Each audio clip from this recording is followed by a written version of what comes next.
Class 9 subject science physics अध्याय 8 गति। और यह वीडियो का 11वां भाग है और मैं विकास कुमार रंजन और मेरे विद्यालय का नाम बंगला कन्या मिडिल स्कूल सारम गोमिया है। और इस वीडियो में आप जान पाएंगे, पहला आपने क्या सीखा और दूसरा पृष्ठ संख्या 124 के प्रश्न संख्या 1, 2, 3 और 4 के उत्तर को। और इसके पहले वाले वीडियो में आप जान चुके हैं, वीडियो के 10वें भाग में आप जान गए हैं पृष्ठ संख्या 121 की प्रश्न संख्या 1, 2, 3 और 4 और 5 के हल को, एक समान वृत्तीय गति को और क्रियाकलाप 8.।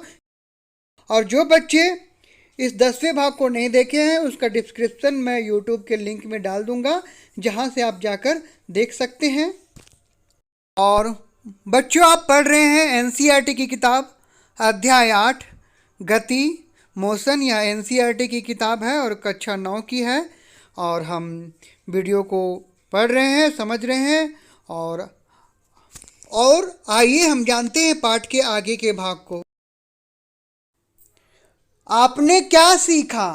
स्थिति में परिवर्तन एक गति है। इसकी व्याख्या तय की गई दूरी या विस्थापन के रूप में की जा सकती है। दूसरा, एक वस्तु की गति का समान या असमान होना उस वस्तु के वेग पर निर्भर करता है, जो कि नियत है या बदल रहा है। तीसरा, प्रति इकाई समय में वस्तु के द्वारा तय की गई दूरी उसकी चाल है और प्रति इकाई समय में हुआ विस्थापन उसका वेग है। किसी वस्तु का त्वरण प्रति इकाई समय में उसके वेग में होने वाले परिवर्तन है। ग्राफों के द्वारा वस्तु की समान और असमान गति को दर्शाया जा सकता है। एक समान त्वरण से चल रही एक वस्तु की गति की व्याख्या निम्न समीकरणों के माध्यम से की जा सकती है। v बराबर u plus A T, s बराबर U T plus half A T square, 2as बराबर v square minus you square. यदि u वस्तु का प्रारंभिक वेग है जो कि t समय के लिए एक समान त्वरण a से गति करती है, इसका अंतिम वेग v है और t समय में तय की गई दूरी s है। अगर कोई वस्तु वृत्तीय पथ पर एक समान चाल से चलती है तो उसकी गति को एक समान वृत्तीय गति कहा जाता है। अभ्यास। पहला प्रश्न है, एक एथलीट वृत्तीय रास्ते मतलब गोल रास्ते जिसका व्यास 200 मीटर है का एक चक्कर 40 सेकंड में लगाता है। 2 मिनट 20 सेकंड के बाद वह कितनी दूरी तय करेगा? उसका विस्थापन क्या होगा? तो बच्चों, इसके हल के रूप में ये जो आकृति दिख रही है ये वृत्तीय पथ है और जो पथिक है उसी रास्ते पे चल रहा है। तो इसका हल हम इस तरह से लिखेंगे, वृत्तीय रास्ते की त्रिज्या, तो व्यास दिया हुआ था तो हम r को 2 से विभाजित करेंगे तो हमारा 100 मीटर का त्रिज्या होगा। और कुल लिया गया समय 2 मिनट 20 सेकेंड। तो इसको हम बनाएंगे तो 2 गुना 60 प्लस 20, तो हमारा हल करके आएगा 140 सेकेंड। एक चक्कर में तय की गई दूरी बराबर वृत्त की परिधि, तो 2 पाई r इसका हल होगा।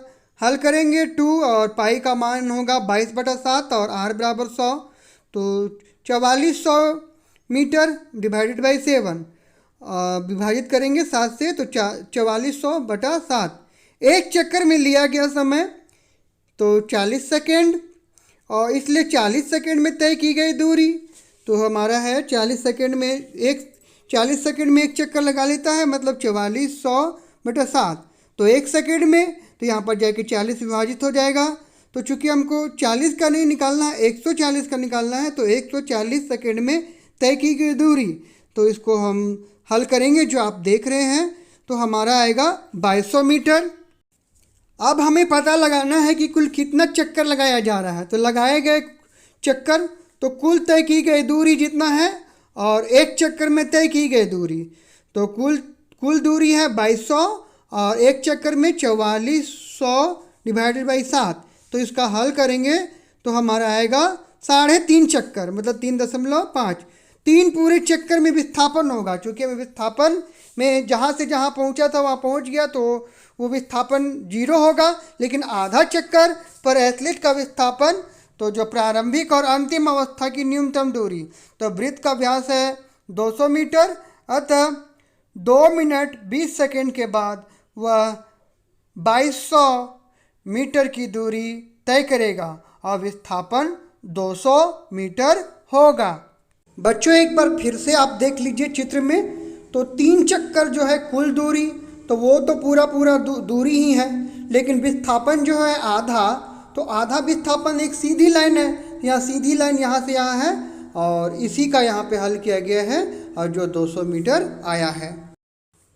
दूसरा प्रश्न, 300 मीटर सीधे रास्ते पर जोसेफ जॉगिंग करता हुआ 2 मिनट 50 सेकेंड में एक सिरे ए से दूसरे सिरे बी तक पहुंचता है और घूमकर 1 मिनट में 100 मीटर पीछे बिंदु सी पर पहुंचता है। जोसेफ की औसत चाल और औसत वेग क्या होगा? जाने के बाद फिर से घूम रहा है, यहाँ पर ध्यान देने वाला बात है। तो आइए हम सबसे पहले आकृति में देखते हैं, उसके बाद उसके हल को देखते हैं। तो हम इस आकृति में देख सकते हैं ए से बी है, तो सबसे पहले ए से बी 300 मीटर गया और वहाँ से वहाँ जाने में से 2 मिनट 50 सेकेंड का लगा। उसके बाद 100 मीटर फिर पीछे आ गया, तो उसको समय जो लगा है वो 100 मिनट लगा है। तो यहाँ पर कुल दूरी ए से बी, अब बी से ए, ये कुल दूरी होगा, लेकिन विस्थापन हमारा ए से सी होगा। तो आइए अब हम इसके हल को देखते हैं। तो यहाँ पे लिखा हुआ है प्रश्न 2, सिरे ए से सिरे बी तक, तो कुल दूरी कितना हो गया 300 मीटर और लिया गया समय 2 मिनट 50 सेकेंड। तो इसको पूरे को सेकेंड में बदल देंगे तो 2 × 60 + 50 बराबर 170 सेकेंड। औसत चाल, तो फार्मूला होता है कुल तय दूरी बटा लिया गया समय, तो हमारा कुल दूरी है 300 और नीचे होगा 170।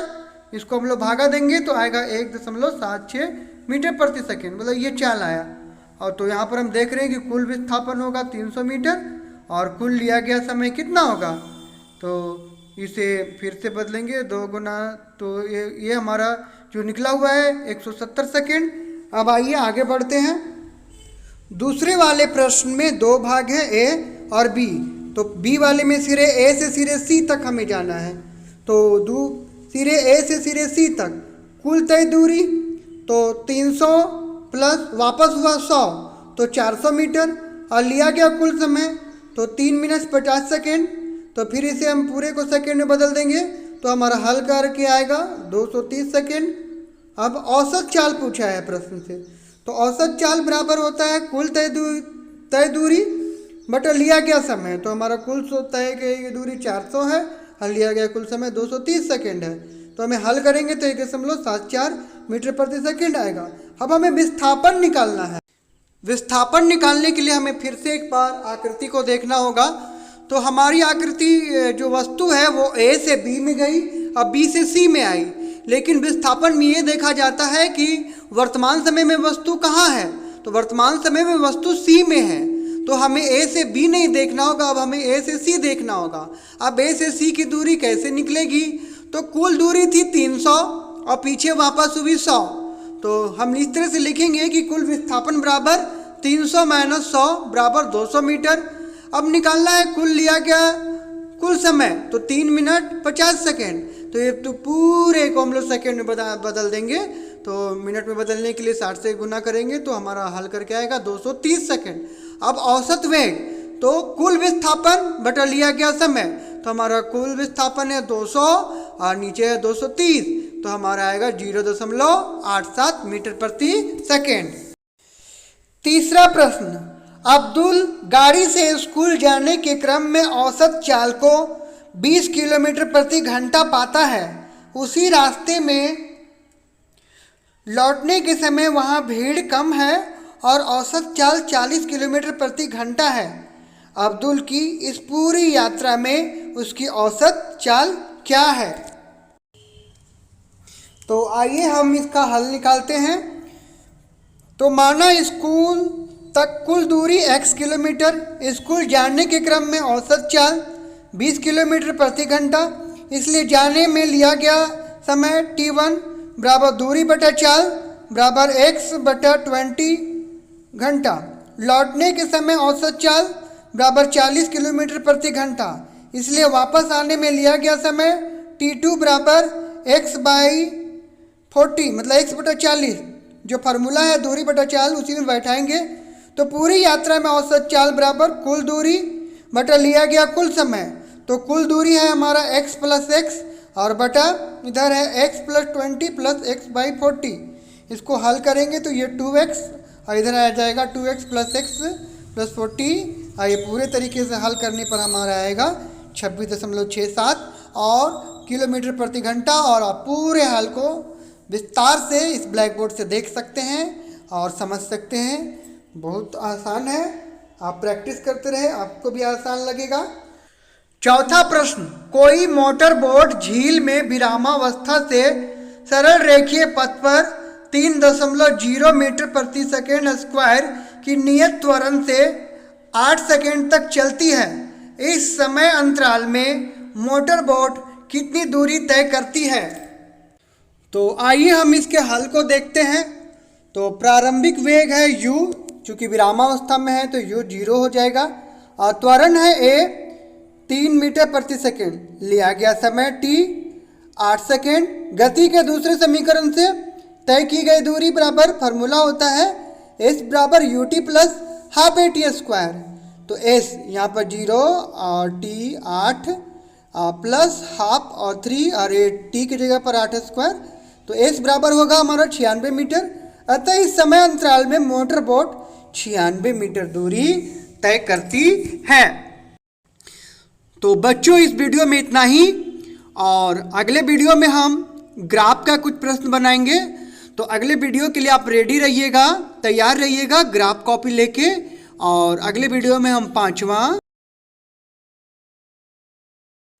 और पाठ के बाकी बचे प्रश्नों को के हल को देखेंगे। तब तक से आप खूब अच्छी तरीके से तैयारी करते रहे बच्चों। मिलता हूँ दूसरे वीडियो में। धन्यवाद।